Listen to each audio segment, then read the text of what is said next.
Hello, hello, hello, and welcome. Happy Monday. Welcome to this very first episode of Manage It Monday, midday motivation to optimize your food safety strategies and elevate your business operations. I'm Rochelle Howell, founder of the Paperwork Chef and your food safety business coach. And I'm so excited to bring this series every week where I'll dig into practical strategies to keep your business safe, compliant, and your customers healthy and happy. I bet you're wondering why we chose Monday. I believe that Monday is the perfect day to manage the week, to tackle the unseen details that keep your business running smoothly. So today we're diving into what every food business needs to know about food safety, why it's non-negotiable, and what happens when it goes wrong. So welcome to Food Safety 101. Here's the thing. Many business owners confuse quality with food safety, but they're not the same. Quality is optional. It's about making food taste good or look appealing. And food safety, on the other hand, is mandatory, often invisible. It's the things like time, temperature, and cleanliness that protect your customers' health. When you sell food, you're serving a wide range of people: babies, pregnant women, the elderly, and those with weakened immune systems. What's fine for one person could be dangerous and even deadly for someone else. Food safety is about preventing foodborne illness and protecting public health. Let me share a quick story that highlights the difference between food safety and quality. When I was a health inspector, I once walked into a restaurant and saw a large bowl of rice sitting on the counter. Pretty common. Naturally, I took the temperature. The rice was about 135 degrees Fahrenheit, right on the edge of the danger zone where, bacteria can multiply quickly. So the owner immediately explained, "Oh, wait, we just cooked the rice and we're letting it cool. We know this bowl is way too big for proper cooling. So once that product hits 135, we're going to transfer it into smaller bowls, label them, and then put them in the walk-in cooler for service later." And you know what? That's what they did. They had been trained on food safety, knew the risk, and had a proactive plan to correct the issue. This wasn't about the rice looking fluffy or tasting perfect. It was about making sure it was safe to eat. They actually presented a cooling log to verify that this was their procedure and not just a one off. So, this story shows the power of training and procedures. Employees need to understand food safety and have clear steps they can explain and follow consistently. It's about safety first, not just quality. Although quality is what your customers expect and what they can see, we really want to focus on what they can't see. What makes that food the best thing yet? And those are your safe practices.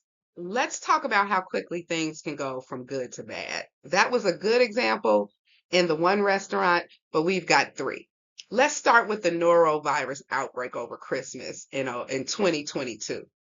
So that year, a norovirus outbreak at a holiday party sickened dozens of people. The culprit: poor hand washing and cross contamination. Norovirus spreads like wildfire in food service, and one employee not washing their hands properly can ruin an entire event. What's the lesson? Train your staff on proper hand washing and have strict policies on working while sick. Ill workers should never handle food. It's not just a policy, it's the law. And if you're a retail establishment, 9 times out of 10, you provided that employee wellness policy to the health department. So you better follow it. The second incident, the McDonald's quarter pounder onion mishap of 2024. Recently McDonald's faced backlash linked to their burgers, which caused symptoms including stomach pain and fever. And the outbreak sickened about 104 people across 14 states, including one death. The contamination was traced back to poor handling during onion preparation at the supplier level. The supplier issued a recall, they lost money, and McDonald's temporarily removed the affected burgers from menus in impacted areas. They also lost money, and they also took a reputation hit. So, what's the lesson? Ingredients can be the source of contamination, and it can come into your business from your supplier. So always inspect your product upon receiving and choose reputable vendors and suppliers. Put in strong supplier controls, conduct regular audits, and ensure proper cooking processes are happening at your level in order to prevent and mitigate foodborne illness outbreaks. And last but not least, rodents and food safety, something that I absolutely love. This happened in about 2022. A major grocery chain was forced to shut down after rodents were discovered contaminating food storage areas, such as their warehouse. Did you know a single rodent sighting can lead to contamination of products, health department shutdowns, and even lawsuits, several lawsuits? Rodents carry diseases. They contaminate food and they make your facility a breeding ground for bacteria. They're just gross and they get around. They're always trying to get in and out. So the lesson here is to always implement an integrated pest management program that focuses on prevention, such as sealing entry points, removing your waste properly, conducting routine monitoring, and really having open communication with your pest control provider. Like we said, things can blow up really fast. And you want to make sure if that ever happens to you, that you observe the lesson and you learn it and you prevent it in the future. So now that we've talked a little bit about what to do and what to watch out for if things go wrong, I want to tell you about 5 things that you need to know and do as a food business food safety leader. Are you ready? Number 1, food safety is non-negotiable. When you sell food to others, you are responsible for their health. Take ownership of your role. It's a legal and a moral obligation. You know what? You can't negotiate with your inspector. They're the ones that approve you to open, and they can shut you down just like that. Number 2, knowing the difference between food safety and quality. Prioritize safety over presentation. Presentation is important. That's what your customers want. But ensure that your team knows that while quality is nice, food safety is mandatory and must come first. Nothing is worse than your customers getting sick by eating something that was absolutely beautiful. That message spreads quickly. We've all seen social media. Number 3, know that foodborne illness is preventable.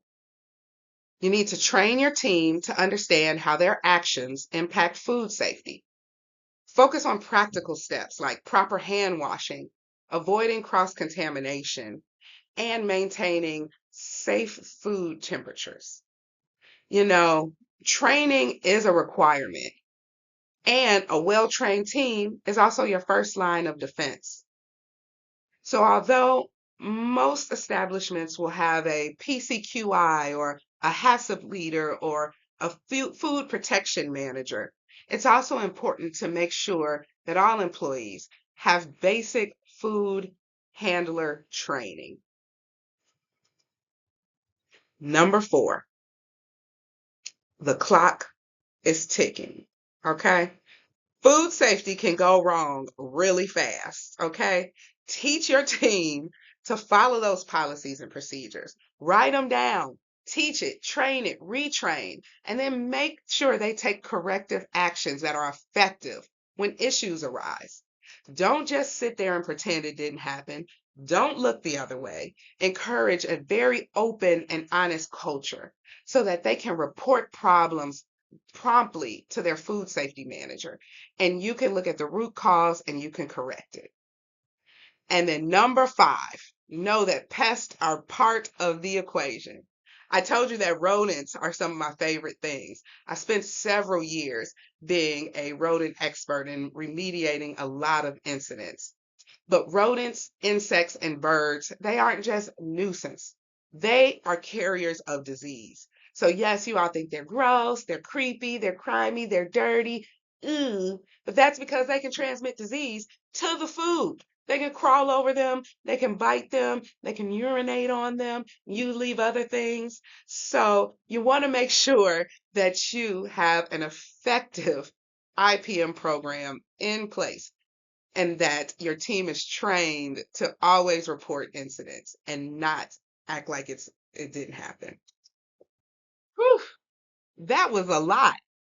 So I've talked to you about an incident when I was a health inspector and how they knew proper cooling and had procedures in place. And then I talked to you about three well-known incidents that blew up and the lessons that you should learn from things that happen to other places so you could avoid them happening. And now we've kind of come close to the end of our Manage It Mondays. I hope I've given you something to think about, but most importantly, I want to give you something to do. And so we're going to manage it. We are going to do a weekly action. And this week, I want to challenge you to review your food safety procedures and write a list of the practices you currently follow. I want you to kind of look and see, do you have any procedures that are strictly food safety based? And are they really written down and clear enough? Do people know? Can they explain it if a health inspector comes in? I want you to look at that. And so to help you evaluate that, I've created a basic food safety checklist that's free to download.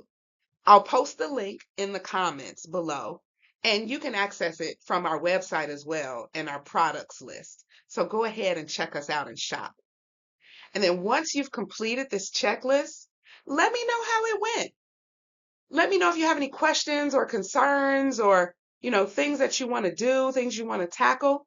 Leave it in the comments. And if you want help, definitely reach out to the paperwork chef so that we can set up a consultation and talk to you. Now that you've got your assignment, are you ready to release the stress of feeling like you need to know it all? You've learned a little bit. I've told you so many things to do here. And I just want to make sure you're good before I send you back to work. So, if you take a moment with me, I just want to walk through an exercise if you're down. If not, see you next week.